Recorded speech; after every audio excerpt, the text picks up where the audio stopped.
the Duke of Ravenscroft. Ravenscroft Hall rose out of the Yorkshire fog like something built to intimidate rather than to shelter. 300 years of grey stone stacked into towers that seemed, even in daylight, to be waiting for something. Isabella arrived in the guise of Miss Hartley on a Tuesday, with 2 trunks of borrowed dresses and a letter of false references that Radcliffe had assured her would survive scrutiny. She had expected to feel fear. What she felt instead, stepping down from the carriage into the gravel courtyard, was something closer to focus. The particular calm of a person who has already decided the risk is worth the reward. The Duke of Ravenscroft met her in the entrance hall himself, which surprised her. Dukes did not typically greet companions to elderly aunts. Alexander Christian Sterling was not what she had prepared herself for. Radcliffe's descriptions had painted a man corrupted by wealth, soft, careless, arrogant, in the particular way of men who inherited empires instead of building them. The man standing before her had none of that softness. He was built like a man who worked alongside his own dockhands rather than merely owning them, with dark hair pushed back from a face that studied her with an attention that felt, immediately, dangerous. Miss Hartley, his voice was low, unhurried.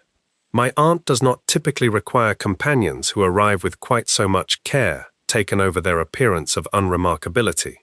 Isabella felt the floor shift slightly beneath the pleasant mask she wore. I'm not certain I understand your Grace's meaning. I mean, Alexander said, stepping closer with the unhurried confidence of a man who had never once in his life needed to raise his voice to be obeyed. That women seeking honest employment do not usually wear dresses cut to disguise their station, nor do they arrive with hands as unmarked by labor as yours, Miss Hartley, if that is indeed your name. For one suspended moment, Isabella believed she had been caught before she had even unpacked her trunks. Then Alexander smiled, and it was a terrible, charming thing. But I find I am curious rather than alarmed.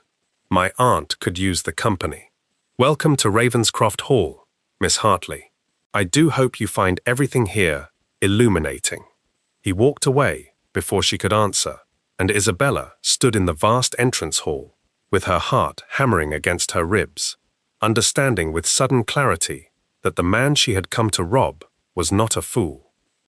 He was something far more dangerous, a man who already suspected her and had decided to let her stay anyway.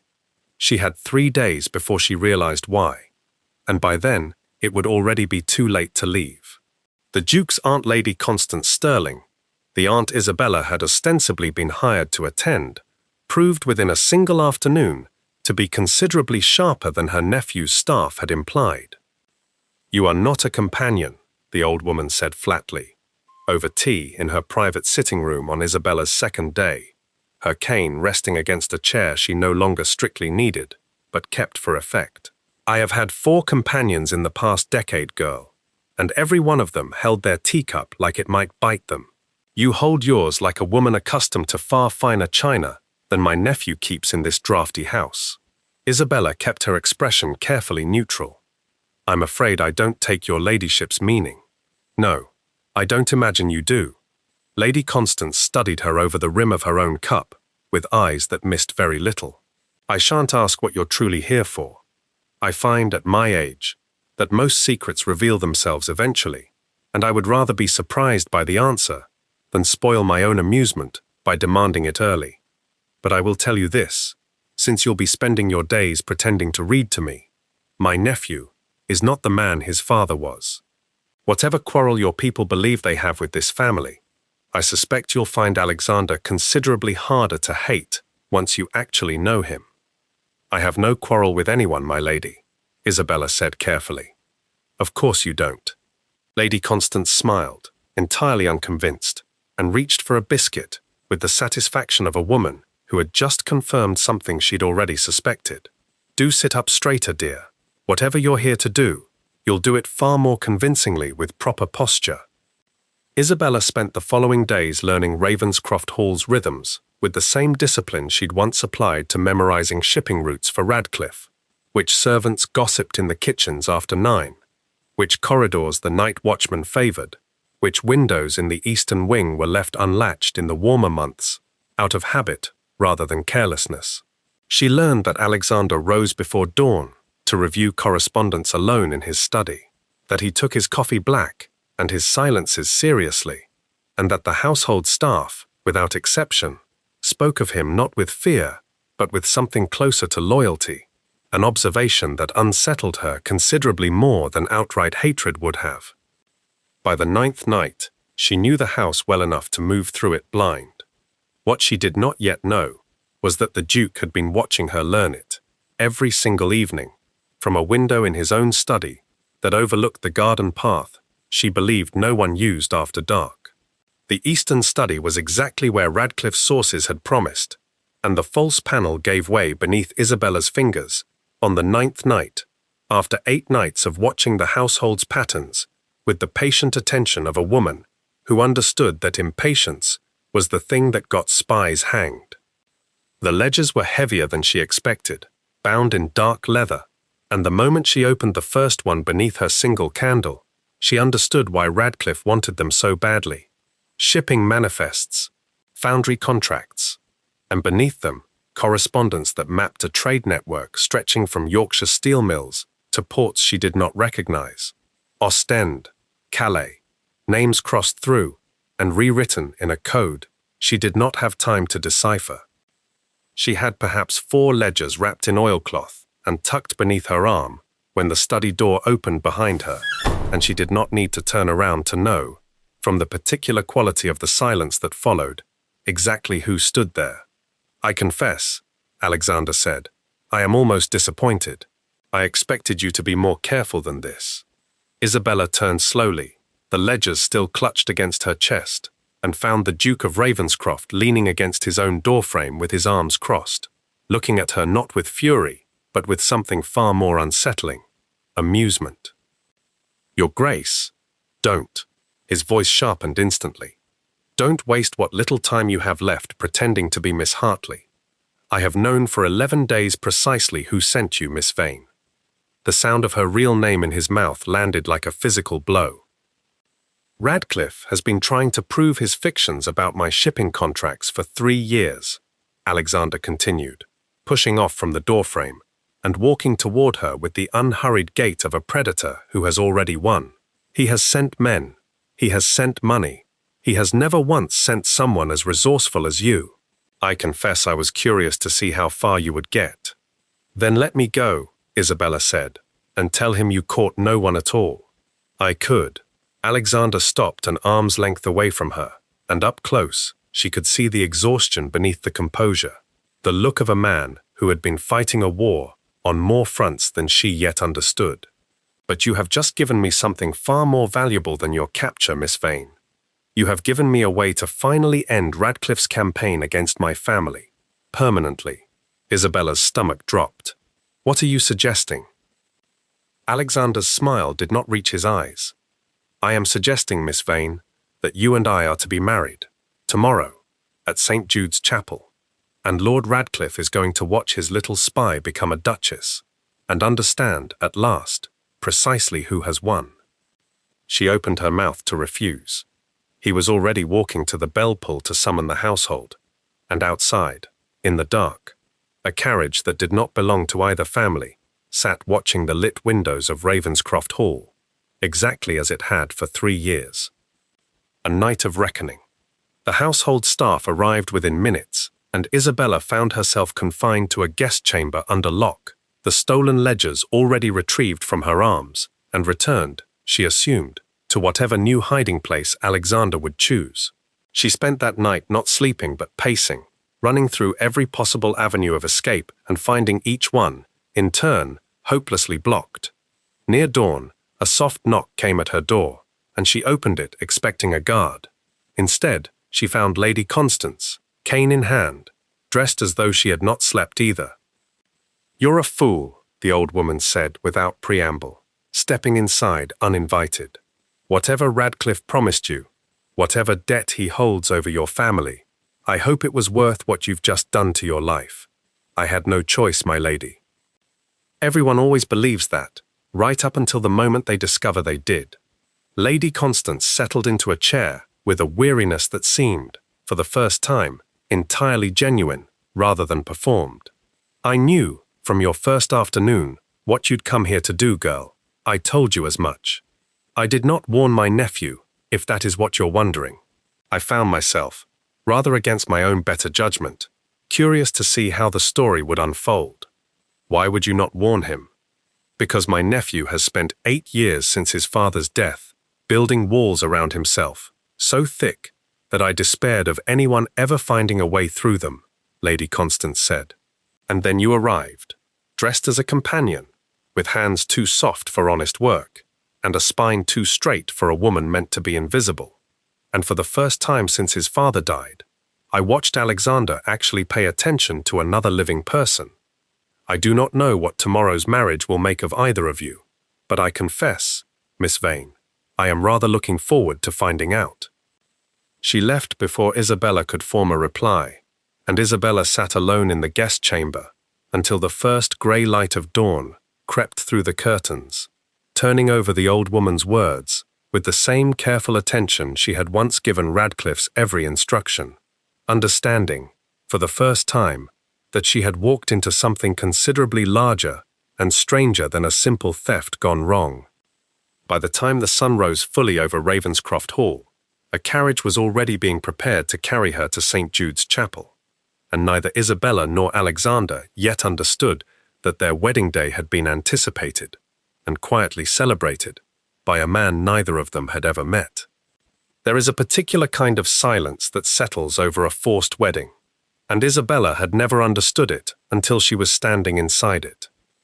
St. Jude's Chapel had been built for grander occasions than this, sun through stained glass falling across a nave meant for celebration, not the quiet, furious transaction taking place at its altar. Alexander stood beside her in a coat too fine for the haste of the arrangement, his jaw set, his eyes fixed forward with the discipline of a man who had already decided that showing anything else would be a weakness he could not afford. "You do not have to do this," Isabella whispered, one final attempt, as the vicar shuffled his papers. "Neither do you," Alexander said, without looking at her. "And yet here we both are." The truth was simpler and crueler than either of them said aloud. Alexander needed her silenced. A scorned spy released back to Radcliffe was a weapon aimed permanently at his family's throat, but a spy transformed into his own duchess was a weapon disarmed, bound by law and name to his interests instead. And Isabella, given the choice between prison, disgrace, or a title she had not asked for, had made the only choice a woman with a sister to protect could make. Neither of them said their vows with anything resembling tenderness. The vicar's words fell into the space between them like stones into still water, and when Alexander finally turned to face her, to say the words that would bind them, Isabella saw, for just a fraction of a second, something crack beneath the composure. Not tenderness, something closer to recognition, as though he were looking at an opponent worth respecting for the first time in years. "I, Alexander Christian Sterling, take thee, Isabella Catherine Vane." His voice did not shake. Hers, when it came, did not either, though it cost her considerably more. They signed the register in a silence so complete that Isabella could hear her own pulse in her ears. Outside, the bells of St. Jude's began to ring, a sound meant for joy, tolling now over a marriage built entirely from leverage and war. As they walked back down the aisle, as husband and wife, Alexander leaned close enough that only she could hear him. "You came into my house to destroy me, Duchess," he murmured. "I hope you understand that I intend to watch you very, very closely from now on." Isabella smiled, the first genuine smile she had allowed herself in 11 days. "Good," she said quietly, "because I have absolutely no intention of stopping." Neither of them noticed the man standing at the back of the chapel, dressed like a mourner, who slipped out before the register closed, and who had been waiting 11 years for exactly this marriage to happen. Chapter 4, continued, the wedding night. Ravenscroft Hall received its new duchess that evening, with a formality that felt, to Isabella, almost cruel in its politeness. Servants curtsying to a woman they knew had arrived as a thief less than 2 days prior. A wedding breakfast laid out with a grandeur that mocked the hollow transaction it celebrated. Alexander found her afterward in the chambers now designated as hers, standing at the window overlooking grounds that belonged, as of that afternoon, as much to her as to him. "I do not expect anything of you tonight," he said quietly, from the doorway. "Whatever this marriage is, Isabella, I have no wish to compound the circumstances of it with an expectation you did not consent to." Isabella turned, surprised by the offer. "That is more consideration than I anticipated from the man who forced me into a wedding gown within a day of catching me stealing his ledgers.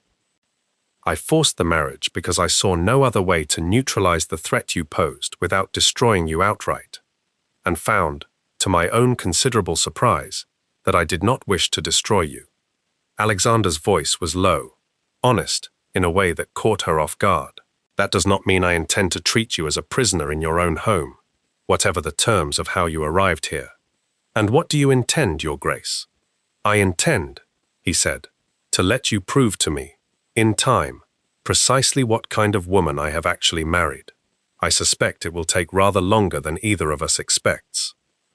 He left her alone with that, and Isabella sat awake long into the night, turning his words over with the same careful attention she once gave Radcliffe's instructions, understanding with growing unease that the war she had been sent to wage had just become considerably more complicated than a simple matter of stolen ledgers. She did not yet know that somewhere beyond Ravenscroft Hall's walls, the man who had engineered this entire marriage was already toasting its success, nor that it would take her the better part of a year to earn the trust that would, eventually, save both their lives. Chapter 5. Ravenscroft Hall, Divided. The first month of the marriage established the terms of the war.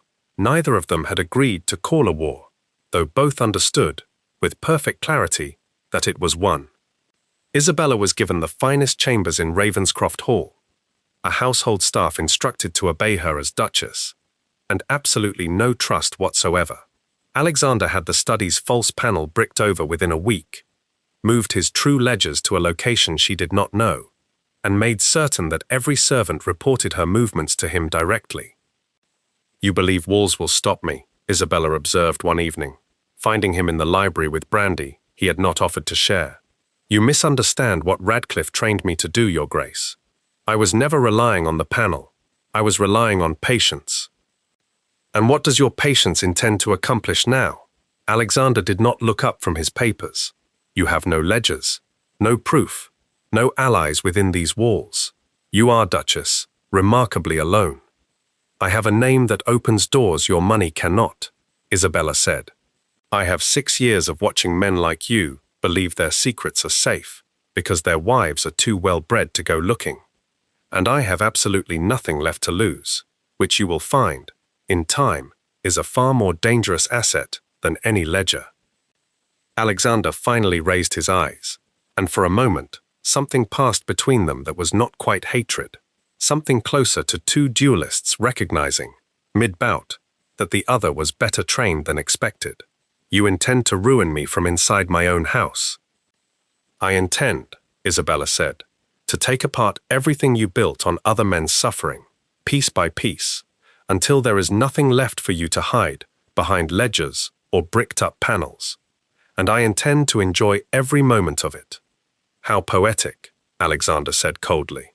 "Tell me, Duchess, did Radcliffe train you for cruelty, or was that simply already in you?" The words landed harder than he perhaps intended, and Isabella felt something in her chest tighten, not from the insult itself, but from the flicker of genuine curiosity beneath it, as though he actually wanted to know the answer. "Ask me again," she said softly, "once you've lost your first ship."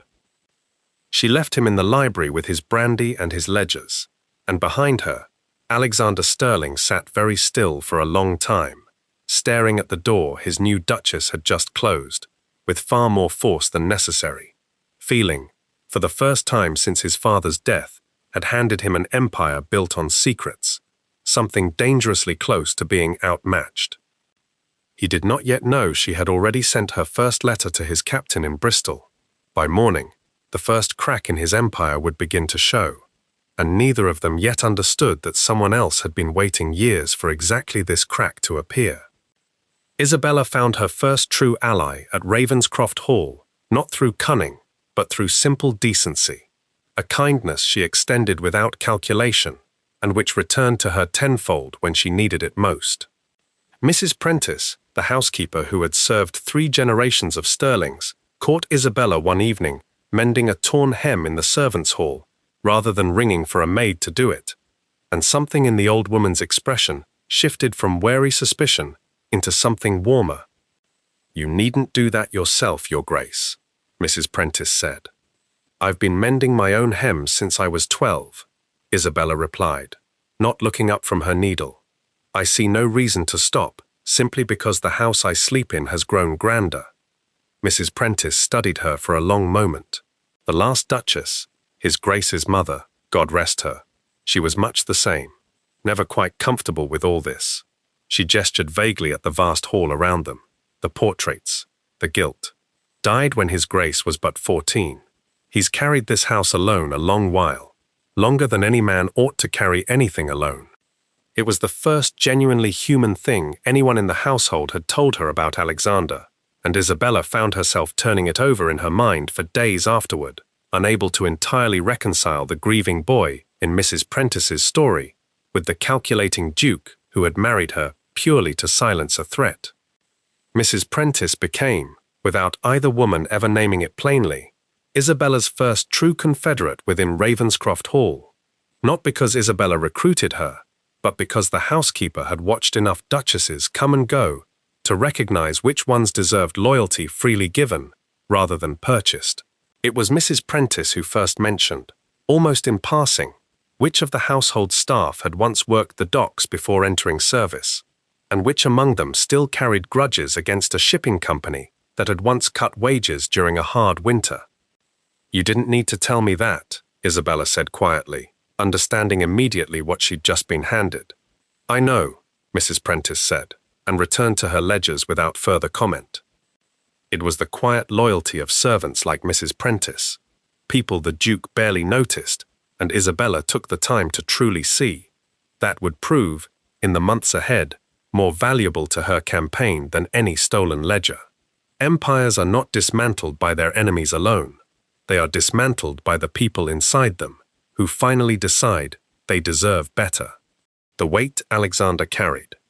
What Isabella did not yet understand, in those early months of open war, was the particular burden Alexander had carried since the age of 14, a burden that shaped every guarded, calculating instinct she had spent months learning to dismantle. His father, the previous duke, had died not of illness, but of a duel, a fact the family had spent years quietly obscuring, fought over accusations of treachery that Alexander now understood, though he could not yet prove, had almost certainly been fabricated by the very man who would go on to orchestrate his own marriage 2 decades later. He had inherited not merely a title and a fortune, but a war already well underway, and a mother too grief-stricken to guide him through it, dead herself within a year of her husband, leaving a 14-year-old boy to learn the shipping trade, the steel contracts, and the delicate politics of the ton, entirely by trial and considerable error. "I built every wall in this house myself," he confessed to Isabella one night, months into their marriage, in a rare moment of unguarded honesty, over a shared bottle of brandy neither of them had intended to finish. "Every captain I distrust, every contract I insist on reviewing 3 times before signing, every servant I have dismissed for the smallest suspicion of disloyalty. I built all of it because I learned, at 14, that trust is the fastest way to lose everything you love. I have not been wrong very often, Isabella, until you." "I am not certain that is a compliment," Isabella said carefully. "It is the closest thing to one I know how to give," Alexander admitted, with a rawness that surprised them both. "You arrived in my house to destroy everything I spent 8 years protecting, and instead of the fury I expected to feel, I have found myself more nights than I care to admit, grateful someone finally cared enough to fight me properly, rather than simply flattering me, the way every other person in my life has learned to do. Isabella considered this for a long moment, turning her glass slowly in her hands. Radcliffe taught me that sentiment gets spies killed. I have spent 6 years believing him entirely. I confess I do not know what to do with the fact that I no longer believe it quite so absolutely, sitting across from the man I was sent to ruin. Then perhaps, Alexander said quietly, we are both learning something neither of us expected to learn. In a marriage neither of us chose. Neither of them yet understood how directly Alexander's father's death connected to the man who had also engineered their forced marriage, nor that the answers to both mysteries were, in truth, one and the same. Captain Josiah Hale had commanded the Ravenscroft Pride for 9 years, and in 9 years he had never once questioned a shipping order that came stamped with the Duke's own seal, until the letter arrived from the new Duchess herself, written in a hand too precise to be careless, and containing details about a certain cargo manifest that only someone with access to the Duke's private ledgers could possibly know. The letter did not threaten him outright. It didn't need to. Captain Hale, I am aware of the true contents of the crates, loaded at Ostend in March, listed on your manifest as wool. I am aware that customs officers at Bristol were paid to overlook the discrepancy. I have no wish to see a good captain hanged for following his employer's orders. I wish only for your discretion regarding future cargo, routed, from this point forward, through channels I will specify. Your continued silence and continued employment depend entirely on your cooperation. Duchess of Ravenscroft, Hale read the letter 3 times in his cabin before burning it in the ship's lantern, hands shaking slightly. He had followed the Duke's orders for 9 years without question, because questioning them had never once seemed survivable. Now apparently, there was a second power in Ravenscroft's world willing to make the same threats, and she seemed, from the precision of her knowledge, considerably more dangerous. He rerouted the cargo as instructed. It was a small thing. A single captain, a single shipment, redirected quietly through a competitor's warehouse instead of Ravenscroft's own. But small things, Isabella understood from years of watching Radcliffe operate, were how empires actually fell, not in a single dramatic collapse, but in 100 small redirections that no one noticed until the ledgers stopped balancing. By the time Alexander discovered the discrepancy in Bristol's returns, 3 weeks later, 6 more captains had received similar letters. 2 mills in Sheffield had quietly begun selling steel through brokers Isabella had personally cultivated, and the Duke of Ravenscroft, standing in his study, staring at numbers that made no sense, finally understood that his wife had not been making an empty threat in his library. "You've been writing to my captains," he said. Finding her in the morning room with tea, she did not offer him either. "I have been writing to a great many people," Isabella replied, not looking up from her correspondence. "You will need to be more specific, Your Grace.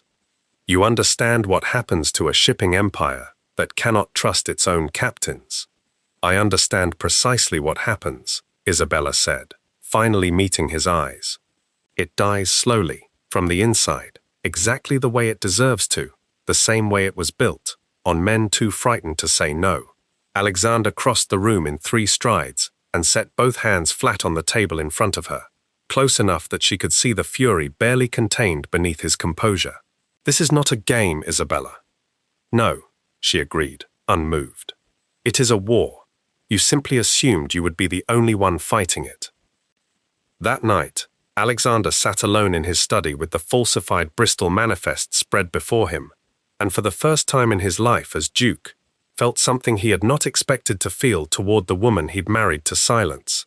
Genuine, unwilling respect. He did not yet know it would take him another 4 months to realize that respect was becoming something far more dangerous.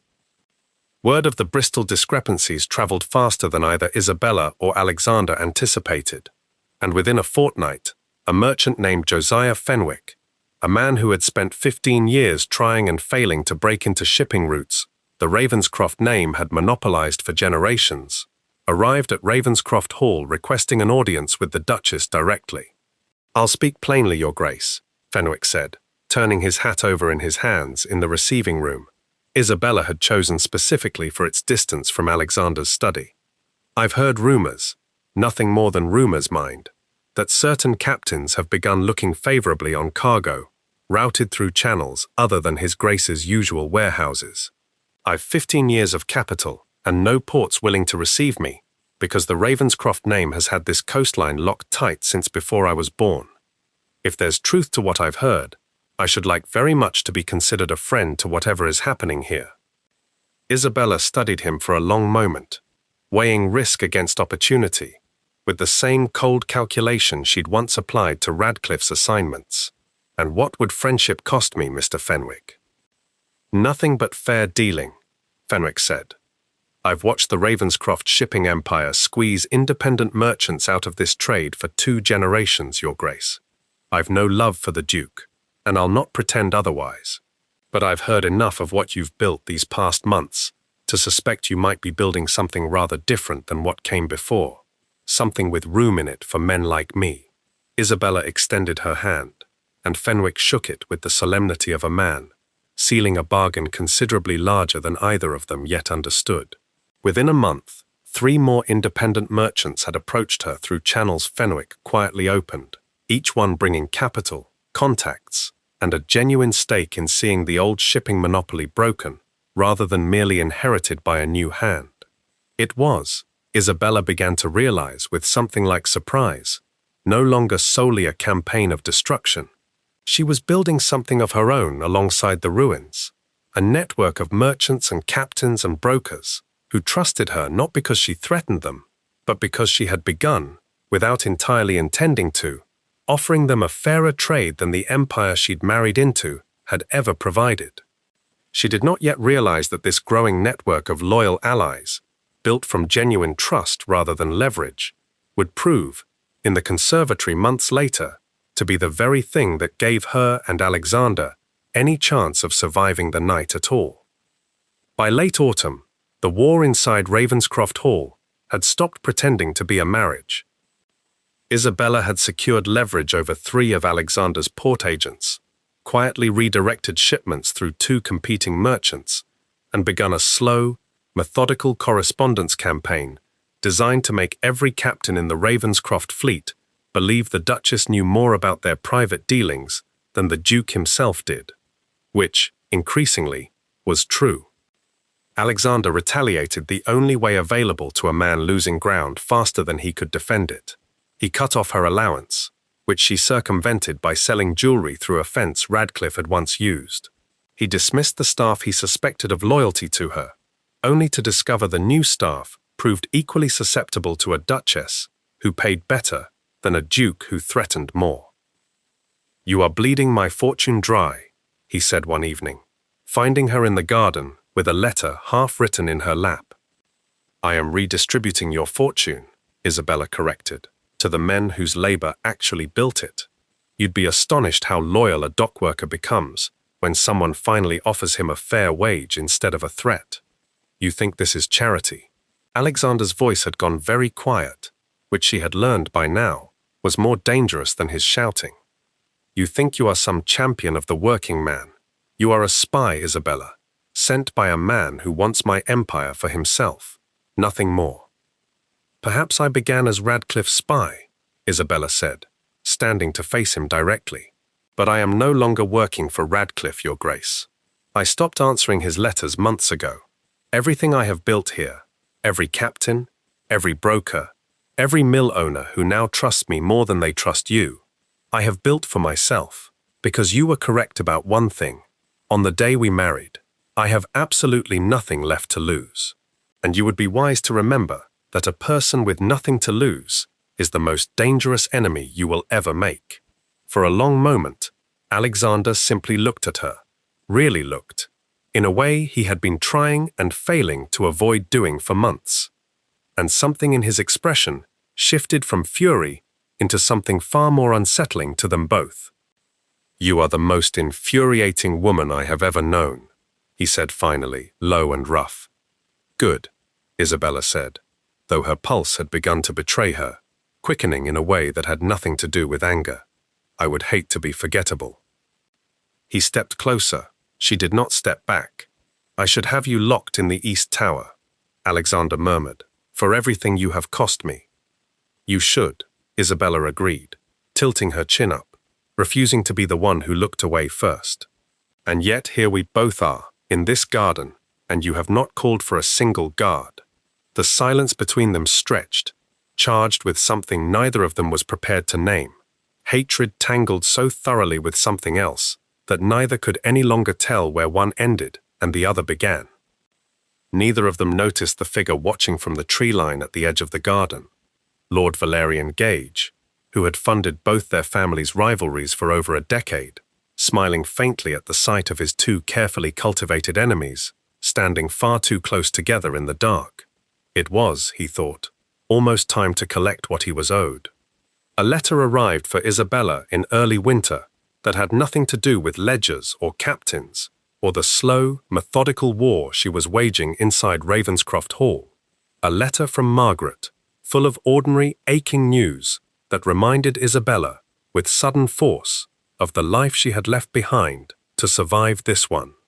"Dearest Isabella," it read, "Father's health continues to decline, though he will not admit it in his own letters to you. So I write to tell you plainly what he will not. The physician believes it is his heart. I do not know how much longer we have with him, and I confess, I have never wanted you home more than I do now, though I understand, from what little you have told me, that your circumstances have grown considerably more complicated than either of us anticipated. Are you well, sister? Truly, your letters have grown so careful these past months that I scarcely recognize your voice in them anymore." Isabella read the letter 3 times in the privacy of her chambers, and found herself, for the first time since her wedding, weeping without any strategy behind it at all. Simply the raw, unguarded grief of a daughter too far from a dying father, and a sister growing lonelier by the season. She did not hear Alexander enter until he was already beside her chair. "Isabella," his voice had none of its usual sharpness. "What's happened?" She did not intend to tell him. She told him anyway, the whole letter spilling out of her before she could stop it, and Alexander listened without interruption, his expression unreadable until she finished. "You should go to him," he said quietly when she'd finished. "Your father. I can hardly leave in the middle of—" "Isabella." He crouched down in front of her chair, closing the distance between them in a way that made her breath catch despite everything. "Whatever exists between us, whatever war we are fighting, it does not require you to abandon your family to fight it. I will arrange the carriage myself. You will go to your father, and you will stay as long as you are needed, and Ravenscroft Hall will still be standing, ledgers and all, when you return." Isabella looked at him for a long moment, searching his face for the calculation she had learned to expect from every person in her life since Radcliffe first summoned her to his study. She found none. "Why would you do this?" she asked softly. "For someone actively trying to ruin you?" Alexander's jaw tightened, and when he answered, his voice was rougher than before. "Because I am beginning to suspect, Duchess, that I no longer know how to separate the woman ruining me from the woman I have somehow, against every instinct I possess, come to care for." Isabella left for her father's estate 3 days later, carrying with her not just Margaret's letter, but the growing, terrifying understanding that the man she had married to destroy had just given her something Radcliffe never once offered her in 6 years of loyal service: the simple freedom to be a daughter first and a weapon second. What neither Isabella nor Alexander could explain in the weeks that followed the garden was the way their war had begun to change shape without either of them agreeing to it. The letters continued. The captains continued to be quietly turned. Alexander continued to lose ground he could not seem to recover, and Isabella continued to press her advantage with the same ruthless precision that had made her invaluable to Radcliffe for 6 years. But beneath the war, something else had begun to grow, something neither of them wanted, and neither of them seemed able to stop. It was in the way Alexander began, without quite admitting it to himself, to seek her out at dinner rather than avoid her. It was in the way Isabella found herself lingering in doorways she had no strategic reason to linger in, waiting for the particular low rasp of his voice when he was tired enough to drop his guard. "You are staring, Duchess," Alexander said one night in the library, not looking up from his brandy, though the corner of his mouth had curved in a way that suggested he was entirely aware of her presence in the doorway. "I am assessing," Isabella replied, stepping inside, despite every instinct telling her to retreat. "You look tired, Your Grace. I imagine losing an empire does that to a man." "You imagine correctly." He finally looked at her, and the exhaustion in his eyes was real, unguarded in a way she had not seen since their wedding day. "Tell me something, Isabella. Do you enjoy this? Watching me lose everything my family built?"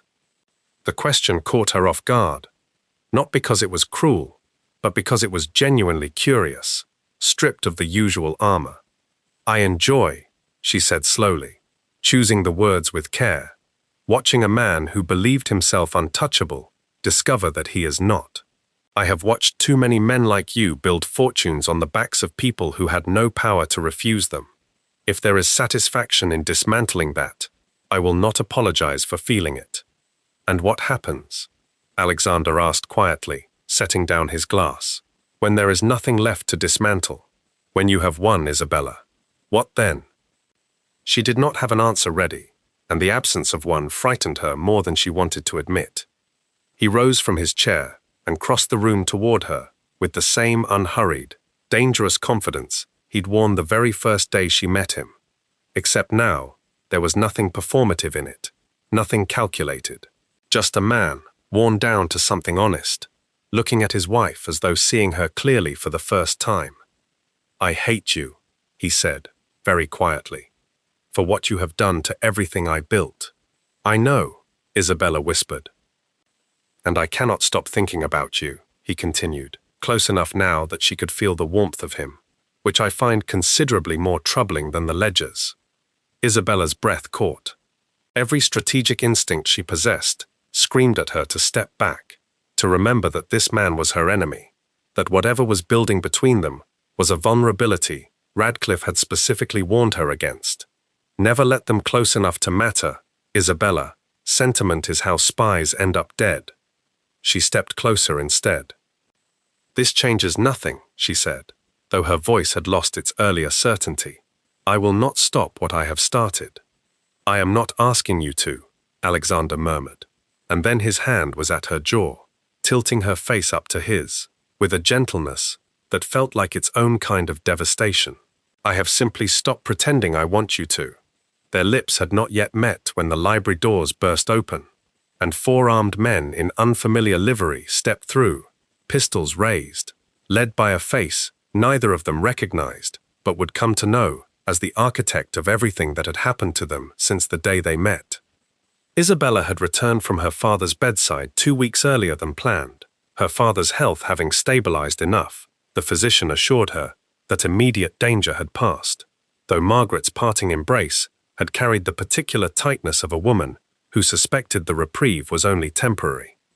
She returned to Ravenscroft Hall, changed in ways she did not fully understand, until she saw Alexander again, waiting for her in the courtyard himself, rather than sending a servant to receive her, his relief at her safe arrival written plainly across a face that had clearly stopped trying to hide such things from her.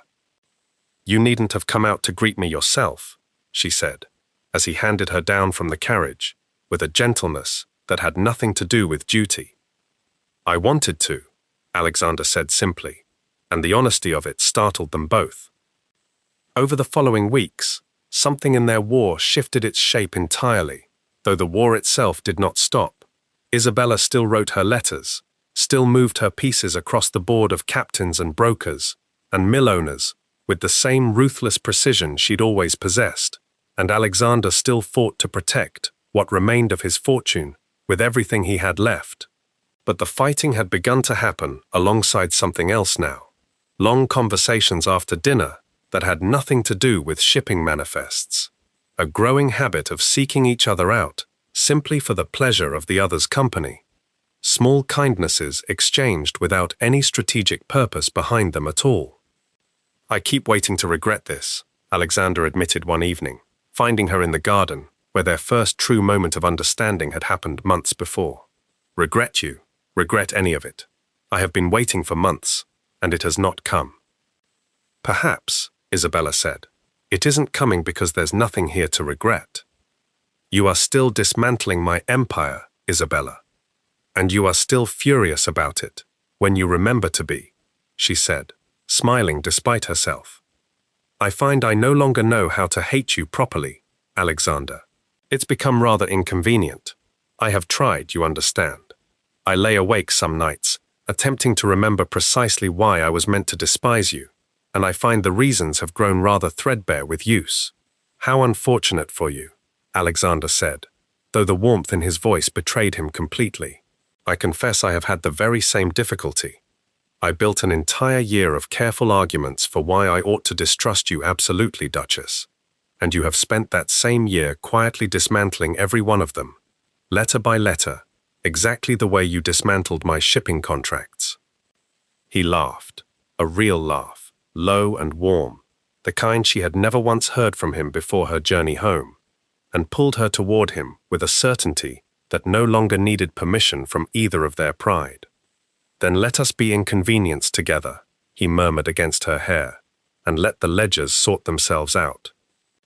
It was in the library, 3 nights later, in the charged silence before their first real kiss, that 4 armed strangers shattered the fragile peace they had only just begun to build, and neither of them yet understood that the timing was no coincidence at all. "My deepest apologies for the interruption," said the man in the doorway, in a voice pleasant enough to be almost obscene, given the pistols surrounding him. "Though I confess, watching the two of you circle each other for the better part of a year has been rather more entertaining than I anticipated." Alexander had already moved, instinctively, to place himself between Isabella and the armed men, a gesture she registered with a jolt of surprise, even as her mind raced through every possible escape. "Who in God's name are you?" Alexander demanded. "Lord Valerian Gage," the man said, with a small, courteous bow that did nothing to soften the pistols aimed at them both. "Though I don't imagine either of you has heard the name, which is precisely how I intended it to remain, until now. Come, there is a great deal I would like to show you both, and I find explanations are always better delivered somewhere, with fewer avenues for escape." They were bound, separated into different carriages, despite Alexander's furious protests, and driven for what felt like hours through countryside, neither of them recognized in the dark. When the carriages finally stopped, Isabella was pulled out into torchlight and found herself staring up at a sprawling estate she had never seen before, its grounds dominated by an enormous glass conservatory that glowed faintly from within, lit by lanterns hung among what looked, even from a distance, like unusually dense and unfamiliar vegetation. Alexander was brought to stand beside her, his hands bound, a bruise already forming along his jaw from a struggle she hadn't witnessed. "Welcome," Valerian said, gesturing toward the glass dome, with the pride of a man showing off a beloved possession, "to the place where I intend, finally, to conclude a project 11 years in the making. Please, do come inside. The air is quite unique, and I think you will find the conversation illuminating." Isabella looked at Alexander, and for the first time since the night they married, she saw her own fear mirrored exactly in his eyes. Whatever waited inside that glass dome, they both understood, was the true enemy they had been fighting without ever knowing his name. The path from the carriages to the conservatory stretched longer than it needed to, Isabella suspected, a deliberate performance meant to unsettle them before they ever crossed the threshold. Torches lined the gravel walk at precise intervals, and the guards flanking them moved with the disciplined silence of men well paid to ask no questions. "Stay close to me," Alexander murmured, low enough that only she could hear, his bound hands brushing against hers as they walked. "I have no intention of doing otherwise," Isabella whispered back, and found, even amid the terror of the moment, a strange steadiness in the fact that they were facing it together rather than as the enemies they'd once believed themselves to be. She used the walk to observe everything she could, the number of guards, the layout of the grounds, the single unlatched gate near the stable block that suggested either carelessness or, more likely, a household too confident in its master's power to bother with proper security. Radcliffe had trained her for exactly this kind of moment, though she doubted, bitterly, that he had ever imagined she would need the training to survive a man he himself had never suspected existed. "You're counting guards," Alexander said quietly, watching her. "Old habit. A useful one, I should think, given our present circumstances." He glanced sideways at her, something almost like admiration flickering beneath the fear. "How many?" "6 that I can see, likely more inside." Isabella kept her voice low, steady. "The gate near the stables was left unlatched, if we can reach it." "One difficulty at a time, Duchess," Alexander murmured, the faintest ghost of a smile touching his mouth despite everything. "Let us first survive whatever waits behind that glass." They reached the conservatory doors, and the guards forced them forward into torchlight and the cloying, wrong sweetness of poisoned air, and whatever calm either of them had managed to build on the walk evaporated instantly at the sight of the man waiting for them inside. Lord Valerian Gage rose from his chair with the unhurried satisfaction of a man greeting old friends rather than prisoners, and Isabella understood, in the half-second before he spoke, that everything she thought she knew about the war she'd been fighting for a year was about to be proven catastrophically incomplete. The conservatory was beautiful in a way that made Isabella's skin crawl the moment she stepped inside. Dense with plants she did not recognize, their leaves glossy and strange under lantern light, the air thick with a sweetness that sat wrong in her lungs. "A small precaution," Valerian said, noting her expression as guards forced her and Alexander to kneel near the center of the glass dome. "The air in here is not, strictly speaking, safe for extended breathing. A particular strain of oleander and foxglove, cultivated to release its poison slowly into the air, rather than requiring ingestion. You have perhaps an hour before it becomes a serious concern. I do hope our conversation moves quickly." "Say what you came to say," Alexander bit out, straining against the ropes at his wrists. "Very well." Valerian settled into a wrought-iron chair with the satisfied air of a man finally allowed to tell a story he had been forced to keep secret for over a decade. 11 years ago, your fathers were rivals, but not enemies. Not truly. Ravenscroft shipping and Vane Steel could easily have coexisted, perhaps even prospered together, if left alone. I could not permit that. Isabella felt something cold settle in her chest. I funded the fraudulent contracts that first turned your families against each other, Valerian continued, entirely unbothered. I fed information to your father, Lord Radcliffe's predecessor, about supposed Ravenscroft treachery, information I had personally fabricated. I did the same in reverse to your father, Alexander, convincing him the Vanes intended to seize his shipping routes through underhanded means. None of it was true. All of it was extraordinarily effective. Why? Isabella's voice came out steadier than she felt.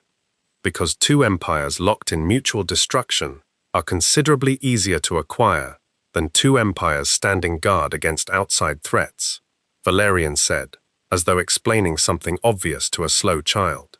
I have spent 11 years feeding your family's hatred, watching Radcliffe drain his fortune chasing proof of Ravenscroft treachery that never existed, watching the Ravenscroft shipping empire spend itself into vulnerability, defending against threats I invented from nothing. Your marriage, Isabella, your entire mission to steal those ledgers, was information I made certain reached Radcliffe's ears at precisely the correct moment. I wanted you inside Ravenscroft Hall. I wanted this marriage. I wanted the 2 of you to spend a year destroying each other so thoroughly that when I finally arrived to collect what remained, there would be no one left with the strength to stop me. The silence that followed was broken only by Isabella's ragged breathing, from fury now, as much as from the thickening air. You are going to force us to sign our estates to you, Alexander said slowly, understanding dawning across his features. That is why we are still alive. Precisely, Valerian said, pleased.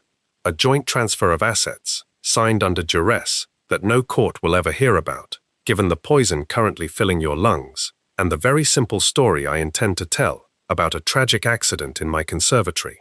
The Duke and Duchess of Ravenscroft, dead of an unfortunate exposure to rare foreign flora, their considerable combined fortune reverting, through several conveniently arranged prior debts, to me. Isabella looked at Alexander. Alexander looked back at her, and in that single glance passed an entire silent conversation, 11 years, and one furious marriage in the making. They had spent a year trying to destroy each other. They had 1 hour left to decide whether they would rather die enemies or survive as something else entirely. You should know, Valerian continued, pacing slowly before them with the satisfied air of a man finally allowed to boast after years of enforced silence, that I very nearly lost patience with the two of you this past year. I had expected your marriage to accelerate your mutual destruction, not delay it. When my sources informed me you had begun to actually care for one another, I confess, I very nearly moved against you sooner. What stopped you? Alexander demanded, straining uselessly against the ropes. Curiosity, largely. Valerian shrugged, as though discussing an amusing diversion rather than 2 lives he had spent a decade manipulating.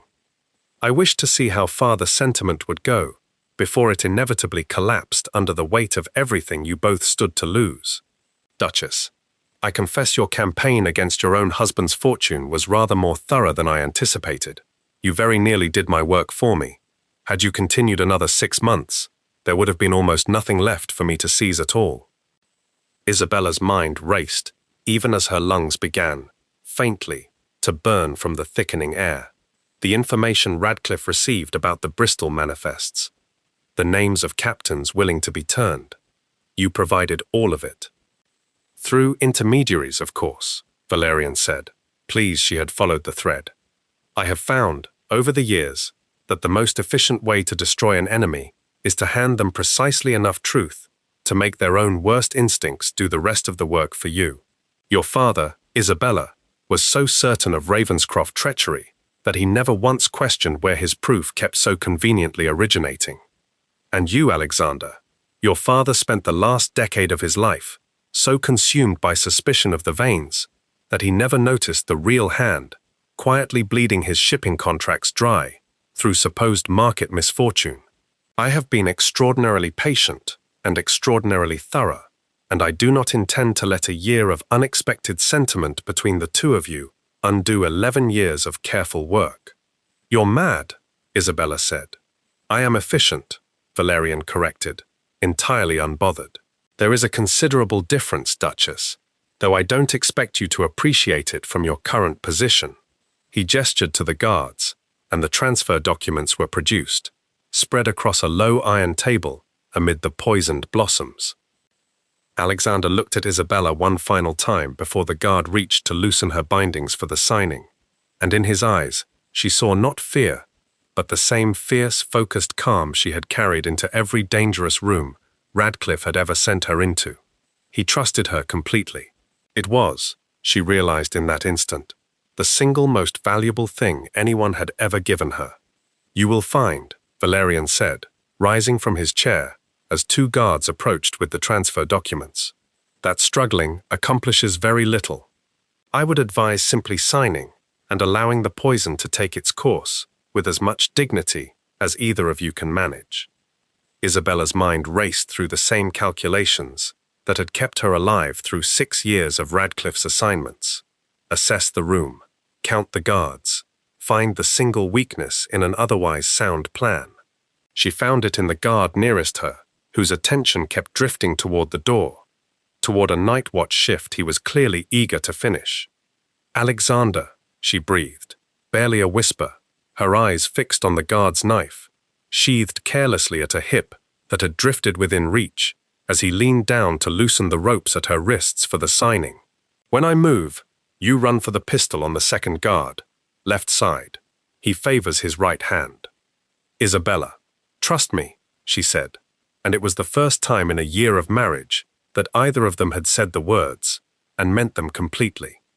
The guard leaned down to free her hands for the pen, and Isabella moved with the speed of a woman who had spent a year of nights lying awake, imagining exactly this kind of moment.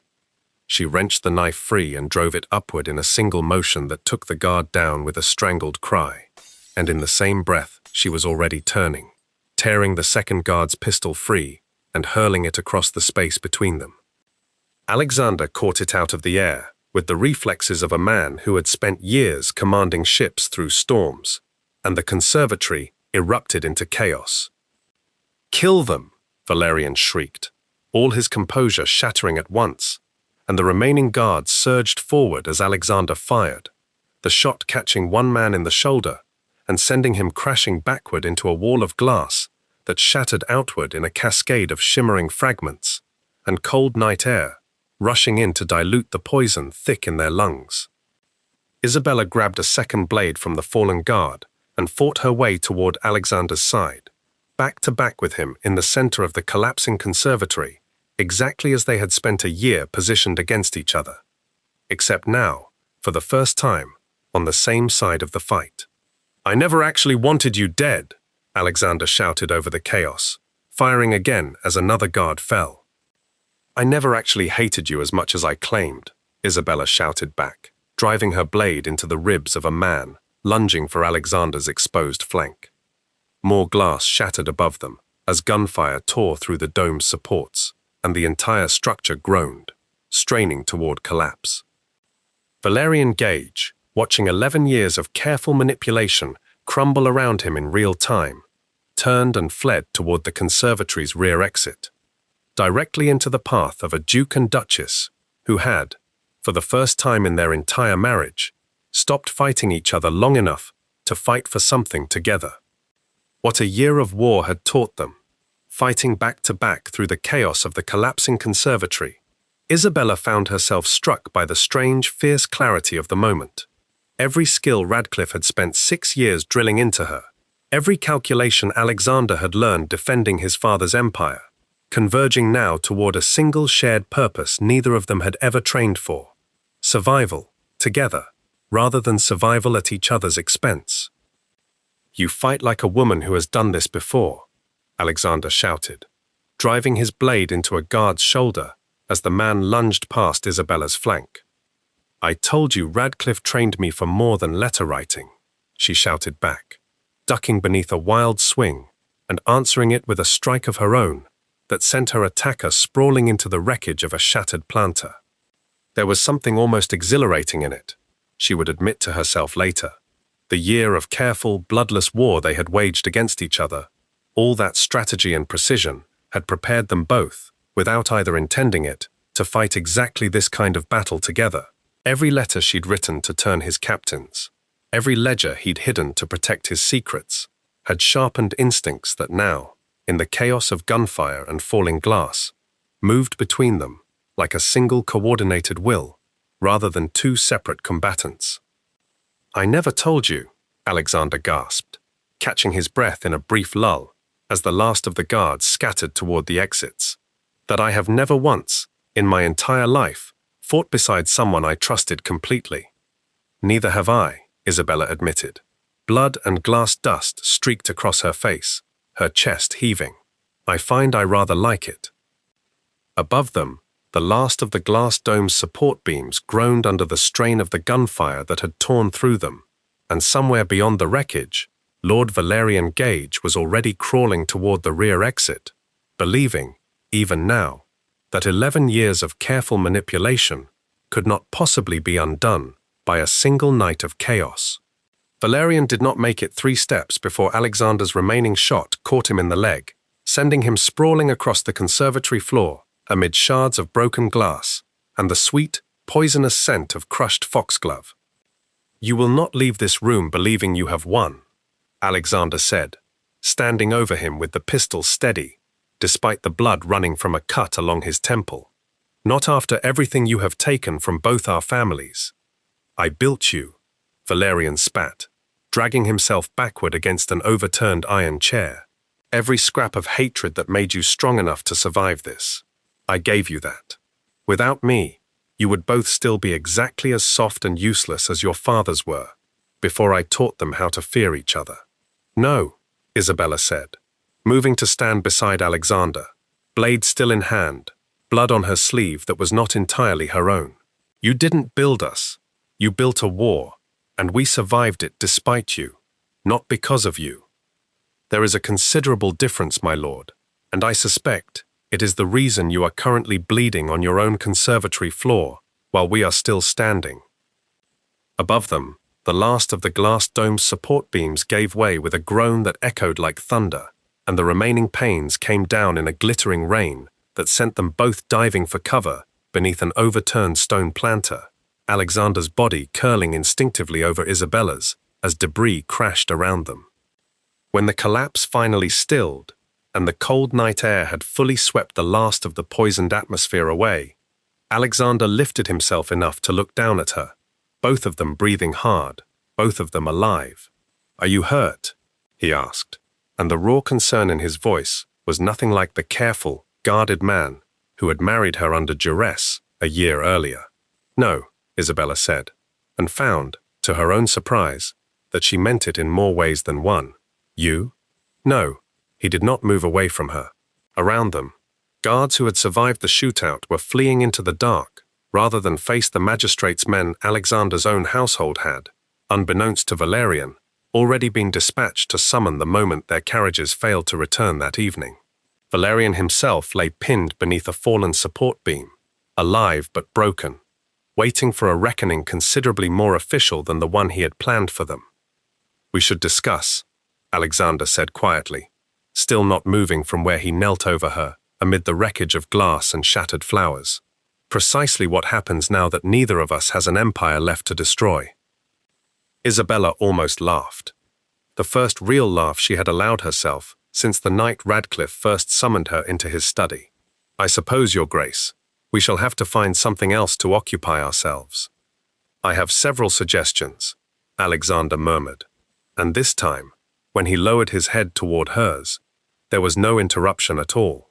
By the time Alexander's household guard arrived with the local magistrate in tow, the conservatory grounds had gone eerily quiet. The surviving guards long since fled into the dark, Valerian pinned and bleeding beneath the fallen support beam, and Isabella and Alexander seated together amid the wreckage of glass and poisoned blossoms, neither willing to move more than a few inches from the other's side. "Your Grace," Magistrate Wilbourn, a heavy-set man, Isabella recognized vaguely from a county assembly months before, surveyed the scene with the particular grimness of a man who understood he was looking at something considerably larger than an ordinary crime. "We received word from your household staff that your carriages failed to return on schedule. I confess I did not expect to find quite this." "There is a great deal to explain," Alexander said, rising carefully, one hand still steadying Isabella as she stood beside him, and considerably more evidence to gather. "Lord Gage has spent over a decade orchestrating fraud against both my family and my wife's. I would ask that he be held under guard until a full accounting can be made. And I would ask further that you send men to search this estate thoroughly. I suspect we will find records here that prove considerably more than tonight's crimes alone." Wilbourn's men found, over the following days, exactly what Alexander predicted: a hidden study beneath the estate's east wing, containing 11 years of correspondence, forged contracts, and meticulously kept records detailing every fabricated accusation Valerian had fed to both the Vane and Sterling families across 2 generations. It was, Wilbourn would later admit to the county assizes, the most thoroughly documented case of sustained fraud he had encountered in 30 years of service. Among the records, investigators also found something neither Isabella nor Alexander had expected: correspondence confirming Valerian's involvement in the duel that had killed Alexander's father, arranged under a false grievance Valerian himself had manufactured years earlier. Alexander read the letter in silence, in the privacy of his study, for a very long time before he finally set it down and allowed himself, for the first time in nearly 2 decades, to grieve his father properly, not as a man who had died defending a lie, but as a man who had been murdered by one, engineered from the shadows by a hand he never once suspected. Isabella spent those first nights after the conservatory sitting at Alexander's side while he gave his statements, watching him field the magistrate's questions with a steadiness that belied the exhaustion she knew he carried, and found herself, more than once, simply watching him, not out of suspicion or strategy, but out of something that had taken her the better part of a violent year to admit to herself. You keep looking at me, Alexander observed, late on the third night, when the magistrate's men had finally departed and the house had gone quiet around them. I keep expecting to wake and discover this was a fever dream, Isabella admitted. A year ago, I arrived at your door to rob you. Tonight I very nearly died beside you, fighting for your life as fiercely as I once fought to destroy it. I find the distance between those two women rather difficult to reconcile. Alexander reached for her hand, threading his fingers through hers with a gentleness that had become, in these last days, entirely natural between them. Perhaps they were never as different as you believe. The woman who fought to destroy me, and the woman who fought to save me, both wanted the same thing, in the end. Isabella, a world fairer than the one either of us inherited. You simply needed to discover, I wanted it too. Epilogue. What remains? Lord Valerian Gage stood trial 11 weeks later for fraud, conspiracy, and attempted murder spanning more than a decade. His 11 years of careful manipulation laid bare before a court that had never once suspected the true architect behind two of England's oldest rivalries. Radcliffe, confronted with the full truth of how thoroughly he had been used, resigned his title's public dealings within the month, his reputation salvaged only by his eventual, grudging cooperation with the magistrate's investigation. And at Ravenscroft Hall, a Duke and Duchess who had spent their first year of marriage as declared enemies, spent their second learning, slowly and without the manual either of them would have preferred, how to build something neither of their families had ever quite managed, a partnership built not on leverage or fear, but on the strange, hard-won respect of two people who had once tried to destroy each other and found, in the wreckage, something worth saving instead. I still have your first letter to Captain Hale, Alexander told her one evening, nearly a year after the conservatory, finding the folded, worn paper tucked among his private correspondence. You kept it. I kept all of them, he admitted. Every letter you wrote to ruin me. I told myself it was for evidence, in case you ever tried again. And now? Alexander looked at her for a long moment, something warm and unguarded in his expression that would have been unrecognizable to the man who had married her under duress at St. Jude's Chapel. Now I keep them because they are the record of the most formidable woman I have ever known, deciding, letter by letter, that I was worth fighting for, instead of merely fighting against. Isabella crossed the room and took the letter from his hands, setting it gently aside before taking his instead. For what it's worth, she said, I never actually regretted a single one. Epilogue. Continued. The trial. Valerian Gage's trial became, by spring, the most talked-about proceeding the county had seen in a generation. 11 years of fraud laid bare across 3 weeks of testimony, witness after witness called to describe fabricated contracts, forged correspondence, and a pattern of manipulation so thorough that even the presiding judge, a man not easily rattled after decades on the bench, remarked openly on the sheer scale of it. Isabella testified for the better part of a day, recounting the conservatory, the poisoned air, the transfer documents she had been forced to nearly sign under threat of death. Alexander testified after her, his account matching hers in every detail. The magistrate's investigators had already independently confirmed. When the jury returned its verdict, guilty on every charge, sentence to be determined by the Crown given the scale of the fraud, Isabella felt, for the first time in over a year, something like the weight of Radcliffe's original assignment, finally, fully lifting from her shoulders. Radcliffe himself attended the trial's final day, seated near the back of the gallery, and approached Isabella afterward with an expression she had never once seen him wear in 6 years of service, something close to shame. I owe you an apology I do not know how to properly deliver, he said quietly. I sent you into that house believing I understood the nature of the enemy I was fighting. I understood nothing at all. I was as much his instrument as your father was, as Alexander's father was. I am sorrier than I can say, Isabella, for what my blindness cost you. It cost me a year I will never fully reclaim, Isabella said, and did not soften the truth of it. But it also gave me something I would not trade back, whatever the cost of getting there. I find I cannot decide, my lord, whether to forgive you or simply to let you go. Perhaps, for now, both. Radcliffe nodded, accepting the answer for what it was, and left the courthouse considerably smaller than the man who had once summoned her into his study, with the absolute confidence of someone who believed he knew exactly what he was doing. He would go on, in the years that followed, to quietly fund a fund for families ruined by fraudulent business dealings, a private penance he never spoke of publicly, and which Isabella learned of only by accident, years later, through a mutual acquaintance who assumed she already knew. She never mentioned it to him directly. Some apologies, she had come to understand, were better honored in silence than acknowledged aloud. Epilogue continued. Margaret's wedding.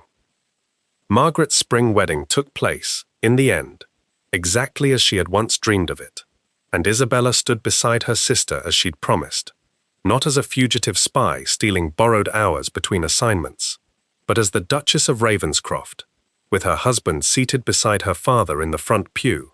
The old man's health stabilized enough, at last, that the physician had permitted the journey. Alexander had insisted on covering the full cost of the celebration himself, quietly, without ever mentioning it to Isabella's father directly, understanding instinctively the particular pride of a man who had spent years watching his family's fortune dwindle, and would never have accepted charity offered openly. It was, Isabella thought, watching her father laugh freely for the first time in years, one of the smaller kindnesses her husband had shown her, and, by now, one of dozens she had stopped bothering to count. "I still cannot quite believe it," Margaret whispered to her sister, adjusting her veil with hands that trembled slightly from nerves and joy in equal measure. "A year ago, you vanished into that house, and I feared I might never see you again. Now look at us." "Now look at us," Isabella agreed, and found her own eyes unexpectedly wet. Lady Constance attended as well, seated near the front with the satisfied air of a woman who had predicted this exact outcome from the very first afternoon. Isabella arrived at Ravenscroft Hall, disguised as a companion. "I told you," she said to Isabella during the wedding breakfast, tapping her cane once against the ground for emphasis, "that I found myself curious how the story would unfold. I confess, even I did not expect quite so dramatic an ending, but I shan't pretend I'm surprised you found your way to happiness regardless. You were always too stubborn a creature to end up anywhere else." Alexander found her afterward, during the wedding breakfast, watching Margaret dance with her new husband across a lawn strung with lanterns. He settled beside her with 2 glasses of champagne, offering her one with the same quiet attentiveness that had, somewhere in the wreckage of the past year, become entirely second nature to him. "You look happy," he observed.